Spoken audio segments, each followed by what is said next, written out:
I'm Ashley with Ashley Rhodes Events, and this is my take on a low country vignette. All right, so when I knew I was coming here, and I know that we were wanting to create different areas, and low country was one of them, tell me a little bit how you sort of took the concept and then executed what we're standing literally in this beautiful canopy. There are so many elements that are owned by the low country, and so I started with the thought of Spanish moss. And so as you walk in here, you're surrounded by this beautiful, I'm calling it Spanish moss gray. And It is, you're right. It's like a take on Spanish moss, but elegantly. And then there's this beautiful chandelier from Low Country Originals that is just a ton of hand-strung oyster shells. The Low Country is called the Low Country because it is actually a part of the eastern coast that is below sea level.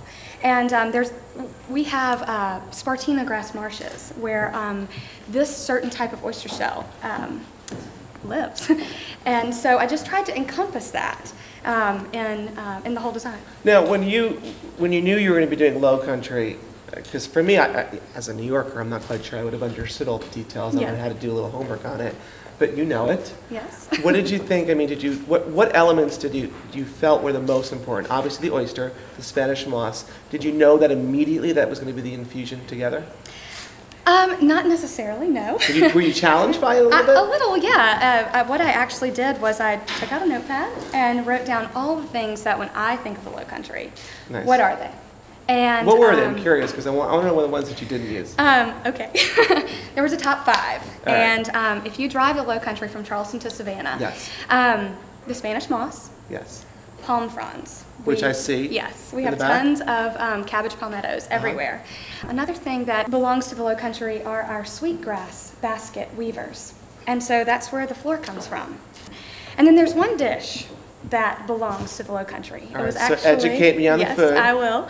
It was actually created by shrimper men that came in Frogmore, South Carolina, which is near my hometown, Beaufort.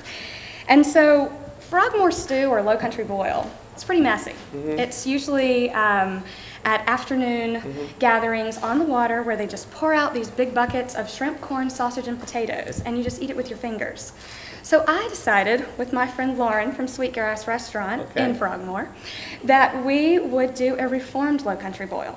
And so what you have is smashed red new potatoes with grilled andouille sausage and shrimp, shaved corn on top with an Old Bay emulsion, because Low Country boil must be boiled in Old Bay seasoning. So you took Low Country and just made it a little bit more elegant, right? Which is great for a wedding, because you took the concept of what's known for the food there, the style of what you think of when you took your top 3 over the 5 elements of Low Country, and executed it into something that could be put together for a wedding. Absolutely. Which I love. And that was one of the reasons why we picked 4 different locations, Low Country being obviously one of them, is that you can embrace the environment that you're in, as you did beautifully, and execute it for a style of a wedding. Because so many people, I think, wonder, like, what do I do? Do I have a theme? Do I have a color scheme?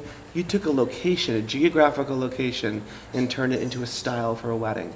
And that, to me, is what makes it special. That's what I always keep saying. Make it something that's memorable and unique.